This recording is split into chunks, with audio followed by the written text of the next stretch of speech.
साथियों, आज हम AIMIM की टीम छुटमलपुर आई है रिजवान भाई के निवास पर। ये ट्रक ड्राइवर है और यहाँ से इनका आना जाना रहता है उत्तराखंड में। श्रीनगर थाना और डुमरी गांव है, वहाँ पर ये 5 साल से एक चाय की दुकान पर चाय पीते आते हैं। वहाँ ये चाय पीने की निस्बत से बैठे थे। वहाँ पर 3 असामाजिक तत्व, जिन्होंने इनके साथ बहुत अभद्रता की, मारपीट की और इनको जय श्री राम के नारे लगाने पर मजबूर किया और इन्हें भारत माँ की जय बोलने पर मजबूर किया। इनको मारा गया, छेता गया, इनकी दाढ़ी हाथ में पकड़ी गई और इनको कहा गया कि हम तुम्हें कुल्हाड़ी से बरसोने से आज हम आपको ख़त्म कर देंगे। और भी बहुत सारी बातें हैं जो हम कह नहीं सकते, जो हमें रिजवान भाई ने बताई हैं। तो मैं यही कहना चाहूँगा, जो वहाँ के मुख्यमंत्री हैं पुष्कर धामी जी, आपकी उत्तराखंड के अंदर कानून व्यवस्था बिल्कुल चरमरा गई है।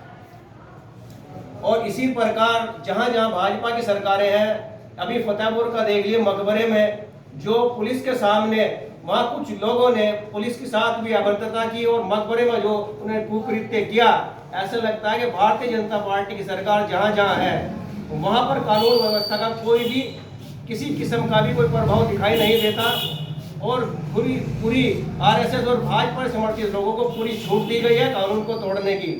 हम ऑल इंडिया मजलिस इत्तेहादुल मुस्लिमीन के लोग हर जालिम के खिलाफ खड़े हैं, हर जुल्म के खिलाफ खड़े हैं। हम रिजवान भाई के साथ हैं, कंधे से कंधा मिलाकर हम इनको न्याय दिलाने के लिए तत्पर हैं। और आज हमारी टीम में पूर्व जिलाध्यक्ष बिलाल अहमद साहब है, जिलाध्यक्ष राव सुहेब साहब है, सादिक साहब है और मैं सनवर अली खान हूँ, पूर्व जिलाध्यक्ष।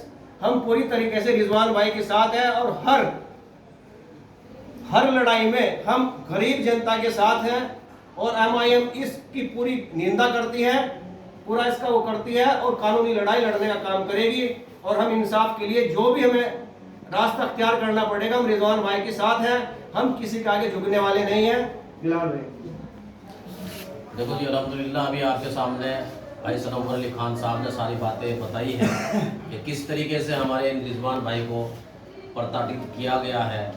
यानी इस तरीके से तो ये समझ लो कि हम अपने घर से निकलना भी दूभर हो जाएगा हमें। भाई यहाँ पर जो है ये हिंदुस्तान है, ये भारत देश है हमारा, इसके अंदर ये तो बहुत खूबसूरती थी इसके अंदर। लेकिन इन चंद लोगों ने जो है चंद लोग हैं, यानी जब से ये सरकार आई है, भारतीय जनता पार्टी की सरकार जब से आई है, तो जब से हमें टारगेट किया जा रहा है मुसलमानों को, खास तौर से टारगेट किया जा रहा है। इसी का नतीजा ये है कि जगह जगह आज तो ये भाई रिजवान है हमारे सामने, लेकिन भाई रिजवान की जगह और दूसरे नाम, यानी जो मुसलमान नाम होता है, उनको देख देख करके ये लोग इस तरीके से अपनी रोटियां सेकने का काम कर रहे हैं। ये सिर्फ और सिर्फ इन लोगों का हमें टारगेट करके वोट बटोरने का काम करते हैं ये लोग। हालांकि जो समझदार लोग हैं वो लोग समझते हैं इस बात को कि इस भारतीय जनता पार्टी की सरकार को इस देश से उखाड़ फेंकना है। जब जाकर के यहाँ सुकून कायम होगा, यहाँ पर अमन कायम होगा। तो हम तो देखो मुसलमान जहाँ भी है, आज तक पूरी तारीख गवाह है इस चीज़ की कि ये अमन पसंद लोग हैं। मुसलमान अमन पसंद है, इसको अमन चाहता है और अमन पसंद की बात करता है मुसलमान। लेकिन हमारे साथ आज हर तरीके से, हर जगह इस तरीके से जो व्यवहार हमारे साथ हो रहा है, ये बहुत ही यूँ समझ लो कड़ी निंदा करने का एक समय है। इसके लिए हमारे जनाब बैरिस्टर असदुद्दीन ओवैसी साहब हैं, हमारी पार्टी MIM के हमारे जो चीफ हैं, वो इसकी आवाज़ जगह जगह उठाते हैं, सड़क पर भी उठाते हैं, संसद में उठाते हैं।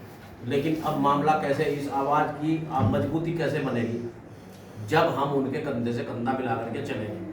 तो फिर जैसे यहाँ पहले भी अमन था, आइंदा भी इंशाअल्लाह हमारे देश के अंदर अमन कायम होगा। लेकिन इसके लिए ये उत्तराखंड सरकार इसकी कम से कम निगरानी करे इस चीज़ की कि भाई वहाँ पर जो है जो लोग बाहर से जा रहे हैं, जैसे इन्होंने अपनी गाड़ी बनाई है, ट्रक है इनके पास, ड्राइवर हैं ये, इस तरीके से और बहुत सारे लोग हैं जो उत्तराखंड या दूसरे स्टेटों के अंदर जाते हैं, आते हैं, तो घूमने फिरने का रात दिन का काम है।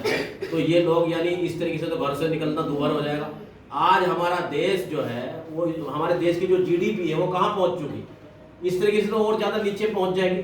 तो जो समझदार लोग हैं इस बात को समझे और उन शरारती तत्वों के ऊपर कानूनी कार्रवाई करने का काम करें। वहाँ की जो सरकार है, जो उत्तराखंड की सरकार है, वो कानूनी कार्रवाई उनके ऊपर करने का काम करें। इसके लिए जहाँ हमारी जरूरत पड़ेगी हम वहाँ पहुँच करके उनके ऊपर कानूनी कार्रवाई कराने का काम करेंगे। संविधान के हिसाब से कानूनी कार्रवाई उन पर करा करके रहेंगे और इंशाअल्लाह रिजवान भाई के कंधे से कंधा मिला करके, या जो भी पिछड़ा, दबा कुचला, दलित मुसलमान जो भी होगा और जिसके साथ भी कोई व्यवहार इस तरह का होगा, मॉब लिंचिंग की जाएगी, उनके साथ इंशाल्लाह MIM पार्टी खड़ी है और खड़ी रहेगी इंशाल्लाह। अस्सलाम वालेकुम। एक बात और कहना चाहूँगा कि ये हमारा फंडामेंटल राइट है, संविधान ने हमें अधिकार दिया है कि हम कहते हैं भारत जिंदाबाद, हिंदुस्तान जिंदाबाद।